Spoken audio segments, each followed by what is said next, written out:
ఇక్కడికి వచ్చిన సోదరులందరికీ హృదయపూర్వకంగా శుభాభినందనలు. ప్రస్తుత రాజకీయాలు ఎలా ఉన్నాయి మనందరికీ తెలుసు.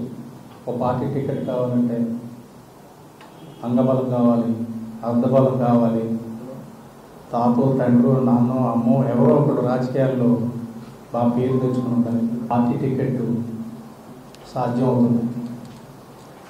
కానీ జనసేనలో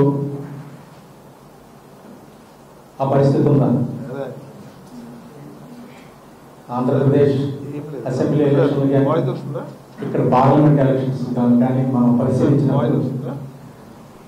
పార్టీని గుండెల నిండా నింపుకొని పార్టీ అధ్యక్షుడు భావజాలను నమ్మి ముందుకు వచ్చిన కార్యకర్తలకి ప్రతి ఒక్కరికి అంటే ఆ నియోజకవర్గంలో ఉన్న పరిస్థితిని బట్టి అక్కడ ఉన్న వారికి సామాన్యులకి టికెట్లు అనేది ఒక వ్యవసాయ కూలి కోడికి, ఒక కార్మికుడి కొడుక్కి, లేదంటే ఒక టీ బంకు నడుపుకున్న వ్యక్తికి ఆంధ్రప్రదేశ్లో టికెట్లు వచ్చినాయి. ఇది ఇక్కడ కూడా తెలంగాణలో కూడా ముందుకు వెళ్ళాలి ఇటువంటి పరిస్థితి అనేది మన ప్రీతమ నాయకుడు శ్రీ పవన్ కళ్యాణ్ గారి ఆకాంక్ష. అందువల్లే మనం అసెంబ్లీ ఎలక్షన్లో కొన్ని ప్రత్యేకమైన పరిస్థితుల వల్ల తెలంగాణలో పోటీ చేయలేకపోయాం. అవేంటో అందరికీ మన అధ్యక్షుల వారు చెప్పే ఉన్నారు. ముందస్తుగా ఎన్నికలు రావటం, మనం శ్రేణుల్ని ఇంకా సమాయత్తం చేయలేకపోవటం, కొత్త పార్టీ అవటం వల్ల మనం ఇంకా బలంగా ఇక్కడ స్థిరపడలేకపోవడం వల్ల ఆ అసెంబ్లీ ఎన్నికల్లో మనం పోటీ చేయలేకపోయాం. అయితే పార్లమెంట్ ఎన్నికల్లో మన మహేందర్ రెడ్డి గారు కానీ, శంకర్ గౌడ్ గారు కానీ, ఇతరత్ర కానీ మన పార్టీ తరఫున ఇక్కడ రిప్రజెంటేషన్ ఉంది. ప్రజల నుంచి కూడా మంచి ఆదరణ లభించింది. ఇప్పుడు ఈ ఎంపీటీసీ, జెడ్పీటీసీ, ఈ స్థానిక సంస్థల ఎన్నికల్లో మనం ఎలా ముందుకు పోవాలి అని అధ్యక్షుల వారిని అడిగినప్పుడు మీరు కార్యకర్తల్ని సమావేశపరిచి వాళ్ళ మనోభిప్రాయాన్ని తెలుసుకోండి. వారంతా ముందుకెళ్దామంటే ముందుకెళ్దాం, వారి అభిప్రాయమే నా అభిప్రాయం అన్నారు. అయితే సమయం ఎక్కువగా లేకపోవడం వల్ల జిల్లాలో ఉన్న వాళ్ళతో నిన్న ఫోన్లో మాట్లాడాం. ఖమ్మం, నల్గొండ, వరంగల్, మెదక్ ఇటువంటి జిల్లాల్లో అంతకుముందు మనం ఈ కంటెంట్ రైటర్లు వీటికి ప్రక్రియకి వెళ్ళినప్పుడు చాలామంది ముందుకు వచ్చి మనకి సహకరించారు. అందులో ముఖ్యమైన వాళ్ళందరితో నిన్న మాట్లాడాం. వాళ్ళందరూ చెప్పింది ఒకటి, ఈ ఎన్నికల్లో మనం తప్పకుండా పోటీ చేయాలి. జిల్లాల్లో కూడా చాలామంది ఉత్సాహంగా ఉన్నారు, ముందుకు వస్తున్నారు పోటీ చేయడానికి.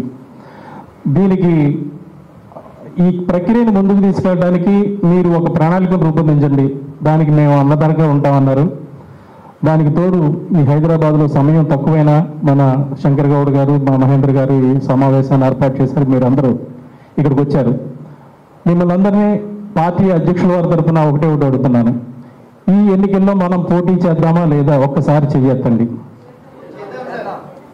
గట్టిగా చెప్పాలి, గట్టిగా చెప్పాలి, చేద్దాం. సో ఇదే మాటని అధ్యక్షుల వారికి తెలియజేస్తాము. ఈ ఎన్నికల్లో మనం తప్పకుండా ఆయన మనల్ని పోటీ చేయడానికి, మా పార్టీని ఇక్కడ పోటీలో నిలపడానికి ఆయన అంగీకారం తెలుపుతారు. ఎందుకంటే కార్యకర్తలు ఏమంటున్నారు, అదే నా మనోభావం. వాళ్ళందరూ పోటీ చేద్దామంటే పోటీ చేద్దామన్నారు. పోటీ చేయడానికి కూడా తెలంగాణ వ్యాప్తంగా మన శ్రేణుల నుంచి చాలా ఉత్సాహమైన ప్రోత్సాహం కనబడుతుంది. మేమంతా పోటీ చేయడానికి ఉళ్ళురుతున్నాం. ఇప్పటివరకు మాకు అవకాశం రాలేదు, ఏ పార్టీ మమ్మల్ని ఇలా పోటీ చేస్తారని అడగలేదు. మేము పోటీ చేయడానికి సిద్ధంగా ఉన్నాం. సో ఇక్కడికి వచ్చిన మీరందరూ కూడా పోటీ చేయడానికి ఉత్సాహం చూపడం వల్ల ఇది ఇప్పుడే అధ్యక్షుల వారికి తెలియజేస్తాం. మనం ఈ ప్రక్రియను ముందుకు తీసుకెళ్ళడానికి, ఎన్నికల్లో పోటీ చేయడానికి ఈ క్షణం నుంచి మనం అంతా సన్నద్ధంగా ఉందాం. ప్రతి చోట, ప్రతి ఎంపీటీసీ స్థానంలోనూ, ప్రతి జెడ్పీటీసీ స్థానంలోనూ జనసేన జెండా రెపరెపలాడాలి. మనకంటూ ఎన్నో కొన్ని స్థానాలు మనం సంపాదించి ఈ తెలంగాణ రాష్ట్రంలో జనసేన ఉనికిని చాటాలి. ఎందుకంటే ఇక్కడ జనసేన పార్టీ బలపడవలసిన అవసరం ఎంతో ఉంది. ప్రతిపక్షం బలంగా లేకపోతే ప్రజాస్వామ్యం మనుగడ ముందుకు సాగదు. మనకి ఇక్కడ రాష్ట్రంలో ప్రతిపక్షం చాలా బలహీనంగా ఉంది. ఇటువంటి తరుణంలో జనసేన బలపడవలసిన అవసరం తెలంగాణలో ఎంతైనా ఉంది. దీనికి ఈ జెడ్పీటీసీ ఎంపీటీసీ ఎన్నికలను మనం ఒక అవకాశంగా తీసుకొని మన వాణిని, మన జనసేన వాణిని గట్టిగా ఈ రాష్ట్రంలో వినిపించాలని మీ అందరికీ ఈ సందర్భంగా మనవి చేస్తూ, మనం జెడ్పీటీసీ ఎంపీటీసీ ఎన్నికల్లో పోటీ చేస్తున్నాం. జై హింద్, జై Telangana. Please subscribe New Waves.